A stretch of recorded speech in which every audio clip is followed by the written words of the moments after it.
All right, well, good morning, everybody. And look, and thank you for being here. This is an exciting moment for us. This is the culmination of a year-long effort, if you will. So I want to start off with some acknowledgments. First of all, Chair Tommy Waters, who's about to come up here and speak for a little bit. Certainly Vice Chair Esther Kiana, and especially Councilmember Radiant Cordero, who is our budget chair. You know, this is a reflection of people working together. This is a collaboration. It's a sharing of ideas, a coming together on vision and what's important. Our budget, if I can use the term, is really our playbook. You know, it's reflective. Where we spend the money is where our priorities are and where we put our efforts and what we focus on from the standpoint of delivering, if you will, the desired results that we feel are really of greatest benefit and service to our public. I cannot stand up here this morning, though, without acknowledging the people on our team. Really, we're all on the same team, but really on our team, we've done yeoman's work. And it starts off with Andy Kawano, our Director for Budget and Fiscal Services, and certainly Carrie Castle, a long-term colleague of mine, Deputy Director for Budget and Fiscal Services, and everybody else that's in this room. Our teams come together to work on this. Again, I'm going to say it's been a lot of give and take on this, a lot of meeting of the minds. Sometimes we disagreed, and other times we agreed, and even in those disagreements, we kind of came together. So I feel really good about this budget, now that we're approaching our real fourth year in office, because it does reflect our belief on how best to serve our public vis-a-vis an operating budget. So with that, I'm going to ask Tommy Waters, Chair Waters, to come up, say a few words, and then we're going to hear from Andy Kawano as well. Chair Waters. You guys ever wonder why I don't do press conferences?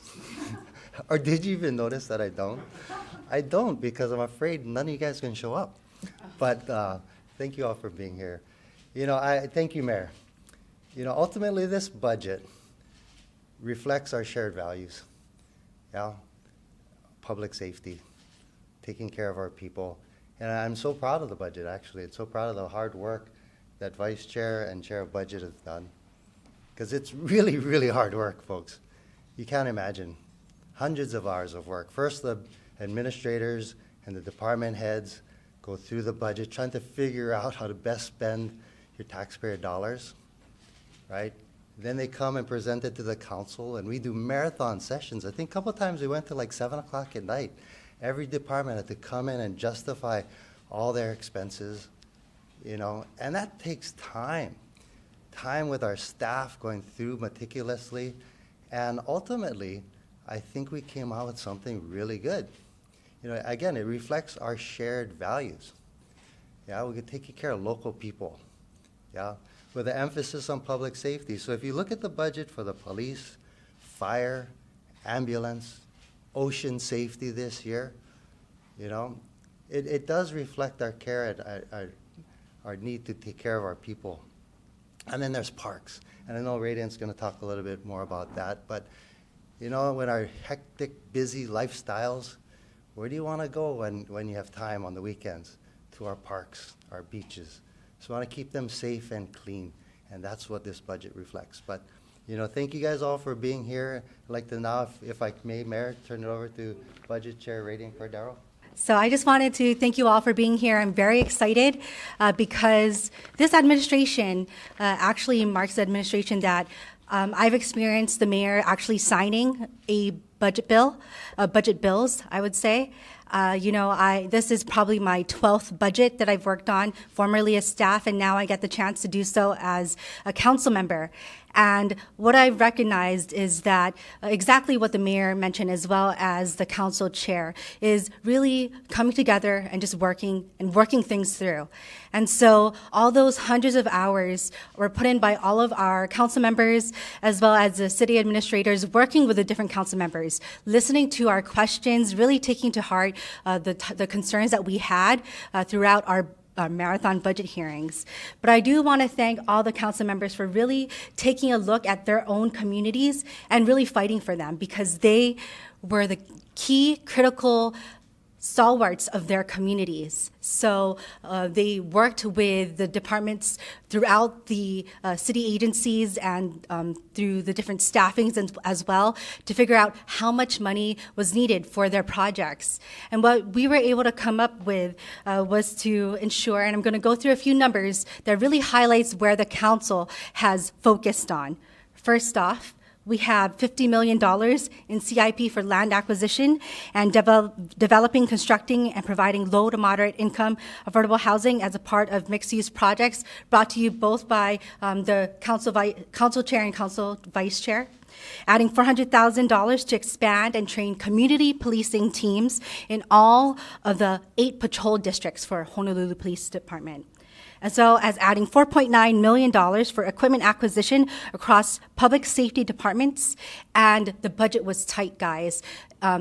Ambulances were in, ambulances were out throughout the discussions, and these were really hard discussions to have, but we knew that if we were going to prioritize public safety, that we had to figure out where the money would come from to fund that 6 ambulances. We added $2.7 million to our Parks Department, of which $300,000 will be appropriated to all 9 council members and their council districts, as well as $16.1 million in various city parks and recreational facilities, as well as $10 million in CIP for play courts at various parks. You must be wondering, wow, that's a lot of parks. And as Chair Waters, as well as the mayor mentioned, it's a quality of life aspect of is a huge part of our quality of life is our parks. So a lot of that is appropriated from, this past administration and also under the leadership of Council Vice Chair Kiaina and Council Chair Waters. We approved the Oahu TAT, 3% of it to go to our county, and majority of it going to parks. So $7.8 million of our transient accommodation tax fund went to dedicated to maintain and improving our parks and other recreational areas. So we're really happy about that. And of course, part of the tight budget and a part of our priorities for the administration and for the whole city is ensuring that we fund hazard pay for our city employees. So adding $35 million of American Rescue Plan Act funds for a total of $115 million that will be used for hazard pay. And so I'm just really grateful. It was such a tight budget this year, and I'm looking forward to having further discussions as we move forward in further out years for the budget. But this is what it really takes to focus on our communities. And I really think it was great to see and watch our neighborhood boards. I mentioned at a mayor's town hall that we took a lot of the concerns that came from the town halls, watched a lot of the neighborhood boards and all of the council districts to see what were priorities all across the island. And that was critical to those neighbors coming out, talking at the neighborhood boards and the town halls to providing that input. So we want to thank especially all of the neighbors and residents across Oahu for providing the input throughout the year. And thank you to everyone involved. Mahalo. Just lastly, just want to thank you, Mayor, and your team. I have to tell you, it was really hard work, but I think we achieved so much more when we worked together, and this budget really reflects that. So thank you, thank you. Same here. Aloha. Aloha. I also want to thank the mayor and his administration, as well as Chair Waters, as well as Budget Chair Cordero. What I'd like to talk about is beyond our city budget, how can we, City and County of Honolulu, increase our capacity in supplementing our funding, especially on critical needs as infrastructure and renewable energy and climate change. And for me, that's, of course, federal dollars.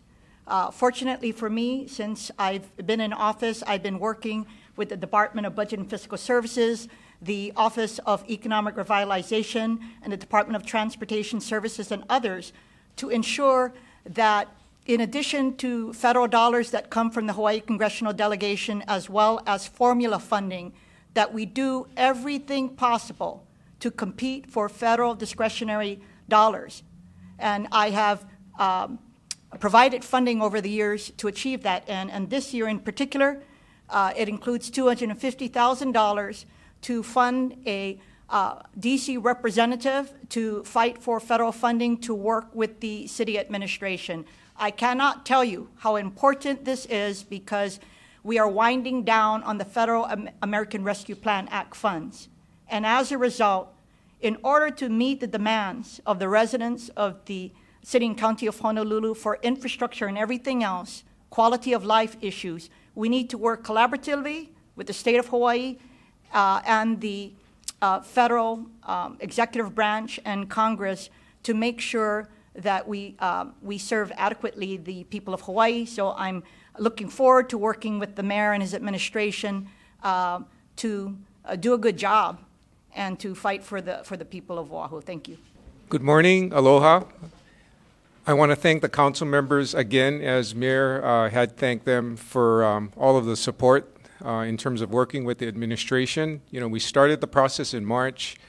As Chair Waters mentioned, it was a lot of hard work. Everyone worked hard. We worked together. We challenged each other in terms of, you know, the required expenditures that were needed to continue city services. And, you know, what's really interesting about this, if you look at the operating budget, we started with a total budget of $3.6 billion, and we ended with that same amount. Because there were restrictions, we worked together and we shift some of the funds around with the focus on priorities, mayor's priorities, council's priorities. And I think we got everything done. And we feel good about the upcoming FY25 and the budget to support it. I feel that we're really going to be able to continue implementing programs to better serve the public and to improve services where we have gaps, and that's good. On the CIP side, we started with about $920 million, and we ended nearly at $1.1 billion. And the ads to get there were covered by Budget Chair Cordero. Essentially, we focused on housing. We focused on homeless services and workforce housing through the community revitalization appropriation of $25 billion.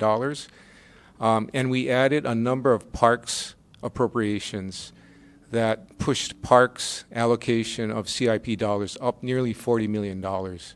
So big focus on recreational activities for the public for a better life and more satisfying family life for all of our communities here on this island. So I think that's all we have to say right now. It was, I think everybody really pitched in and we did a good job.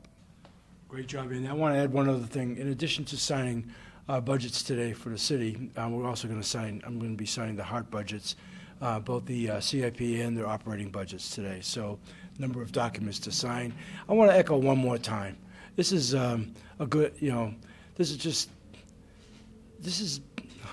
best way to say this is that I'm very proud of what we've been able to achieve here, thanks to the men and women standing to my left and a lot of other people, as I said earlier. But I also really believe deeply what we're doing on behalf of our public and the people who rely on us, who trust us to do a good job for them. These budgets are reflective of that. So it's with that, I'm very anxious to sign. We'll come back and answer any questions you have.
Welcome. Thank you, Mr.